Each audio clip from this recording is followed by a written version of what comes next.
Olá, galerinha, tudo bem com vocês? Já estava com saudades.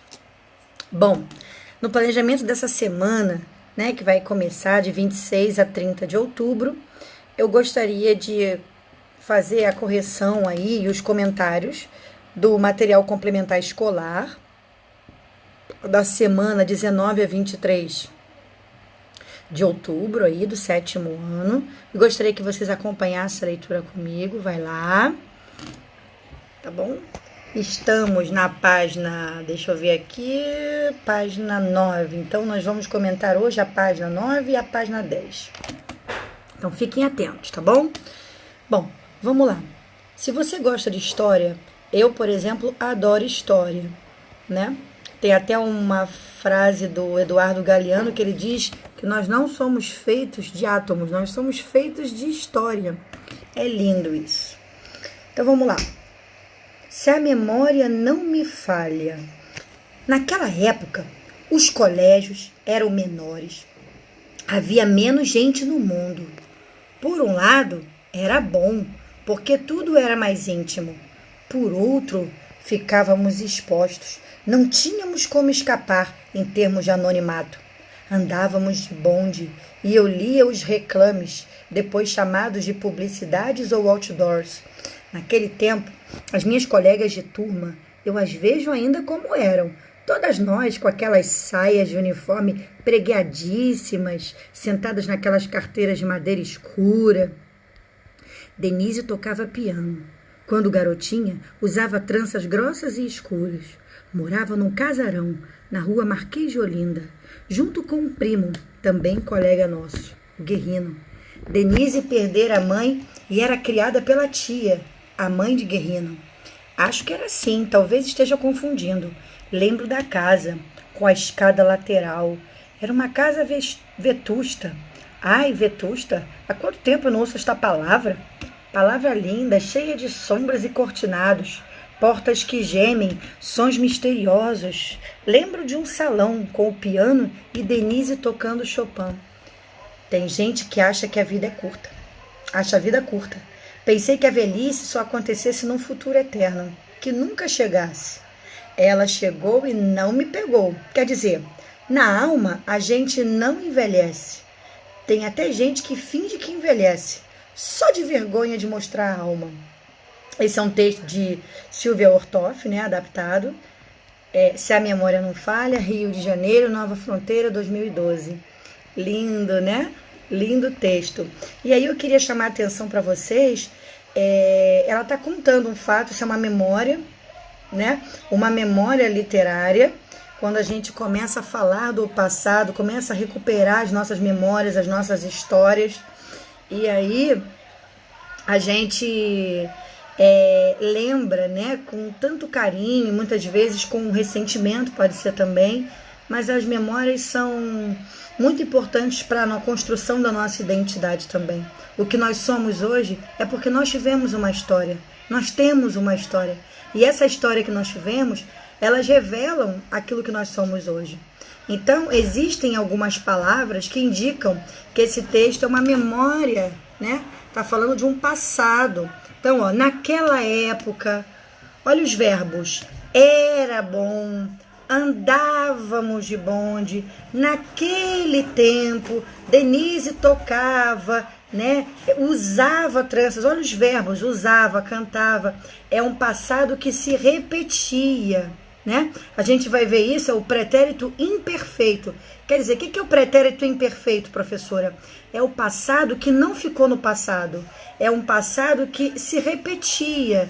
Eram hábitos do passado, ações que eram contínuas. Por isso que é um pretérito imperfeito. Ele não acabou e pronto. Ele era contínuo. Tá? Então, os verbos e essas expressões que marcam tempo mostram que se tratam de memórias do passado. Beleza? Vamos então conversar sobre o texto. Qual é a finalidade desse texto, galerinha? Tá muito claro. A finalidade desse texto é contar uma história. Não é isso? Bom, número 2. Segundo o texto, como é que eram os colégios antigamente? Será que eram como os de hoje? O texto diz o seguinte: de dia, Segundo o texto, como eram os colégios de antigamente? Os colégios de antigamente, eles eram menores, né? Não é como a nossa Escola República do Peru, aquele colégio grandão, né? Com 15 turmas, um pátio enorme, né? Bem diferente daquela época. 3. No trecho, talvez esteja confundindo. Que palavra marca uma incerteza? A palavra talvez, que indica incerteza. 4. O que significa a palavra destacada no trecho? Era uma casa vetusta. Se você for ao dicionário, vetusta quer dizer velha. Era uma casa velha, uma casa antiga, né? Mais uma palavrinha nova que você aprendeu. Vamos continuar. Olhem essa tirinha aqui, né?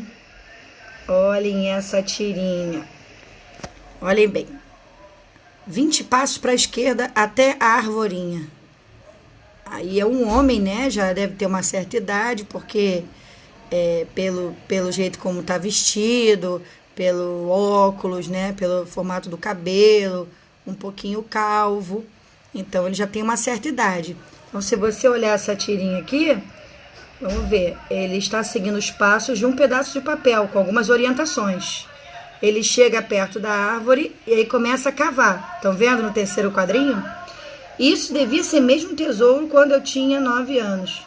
Então, ele acha aí, parece que ele está achando uma caixa. Vocês estão vendo? É uma caixa. Só que ele fica todo empolgado e aí faz o seguinte comentário. Depois que cava e abre a caixa, ele diz: isso devia ser mesmo um tesouro quando eu tinha 9 anos. Então, vamos ver. E aí? Como é que a história está sendo contada aí?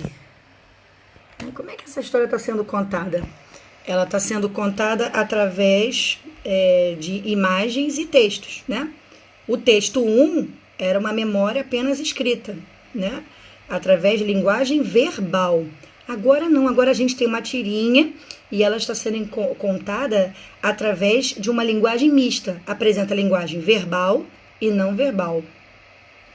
Você lembra que as histórias em quadrinhos são gênero textual de base narrativa e apresenta a sequência de fatos vividos por personagens num determinado tempo e lugar. Vamos lá, quando e onde essa história aí dos quadrinhos aconteceu? E o que o personagem está fazendo? Galerinha, de dia ele está ao lado da árvore, perto de uma casa. E o personagem ele está lendo um papel que contém informações sobre a localização de tesouro. Depois ele encontra o local, né, onde o tesouro pode estar enterrado, cava um buraco e encontra o objeto. Essa é a sequência, né? Ele está ali, é de dia, pelas imagens, tá claro, é durante o dia. Ele vai, segue as instruções do papel e acha um objeto ali após o cavar o buraco. 3. Qual é o conflito gerador da história? O conflito é quando o homem procura um tesouro enterrado. Quando ele começa a procurar um tesouro, porque aí é a expectativa de que não sabe o que vai encontrar. 4. No desfecho, como que o homem se sentiu? No finalzinho, aí no último quadrinho, como é que você acha que ele se sentiu? Ele achou uma caixa e ele não era nada do que ele imaginava. Talvez ele pensasse que tivesse alguma coisa realmente que valesse, algum dinheiro, alguma coisa valiosa.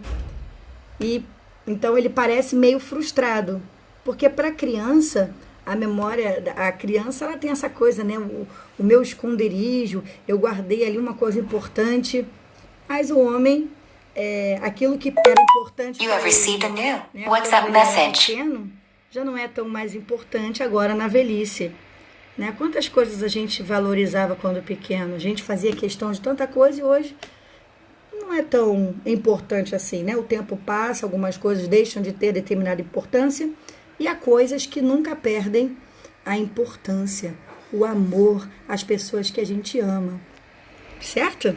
Agora é com você, vamos lá. No mapa do tesouro é citada uma arvorinha, mas como você percebeu, a árvore cresceu.